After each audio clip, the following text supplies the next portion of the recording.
السلام عليكم. أنا أخوكم إبراهيم. للي يعرفني واللي ما يعرفنيش، أنا شغال في السوشيال ميديا. بسوق لمنتجاتي، منظفات، محتوى منظفات.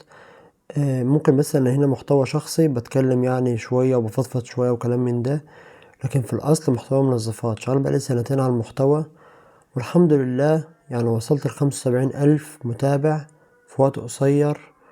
والحمد لله يعني دوت الأثر بتاعه برضو اجى عليا في محلي وفي شغلي وفي تعاملاتي وفي كل حاجة. لكن من فترة قريبة كده مثلا من 3 شهور كنت عرفت ان التصوير حرام، التصوير بأشكاله وأنواعه وبكل حاجة. فالمهم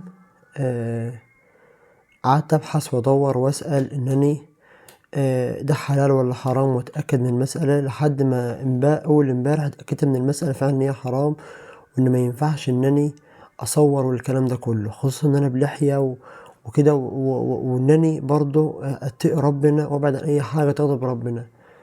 فخلاص الأمر تبين ليا، فنويت إن أنا خلاص ما عدتش أصور بوشي، وهي الحرمانية في مضاهاة خلق الله، وممكن أي حد يبحث على كلامي ده ويشوف.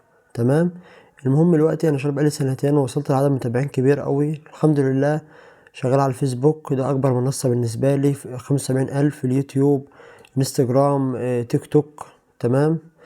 وفي تيك توك برضو للمحل، تمام، أسواق بيروت. المهم يعني أنا ما كنتش بتعلم غير إن أنا ازاي أصور كده بوشي. تمام.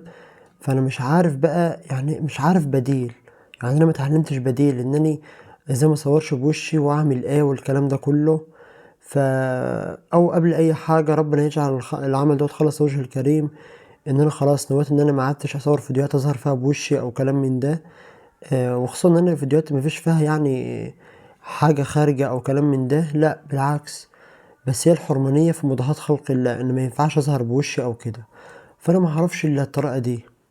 فلو حد يعني لو في حد بيعرف كويس أوي في موضوع تصوير الحاجات دي، ممكن مثلا اعمل زي شفت قبل كده كذا قناة كده، هو هو بيتكلم وكأنه ماسك قلم كده وعمال يرسم ان هو بيقوله او كلام من ده او حاجة زي دي. فلو حد من اللي بيشوف الفيديو دوت عنده فكرة ممكن نشتغل عليها اكمل، عشان برضه انا يعتبر هبدأ من الصفر، اصل انا لسه همسح فيديوهاتي وهنزل فيديوهات تانية، فلسه هبدأ من الصفر. فلو في حد يعني شاف الفيديو دوت ويعرف ان هو ممكن يقول لي اعمل ايه او كده، فيبقى ليه جزيل الشكر. وان شاء الله يعني صابوا عند ربنا. ولو انا طولت انا اسف، والسلام عليكم ورحمة الله.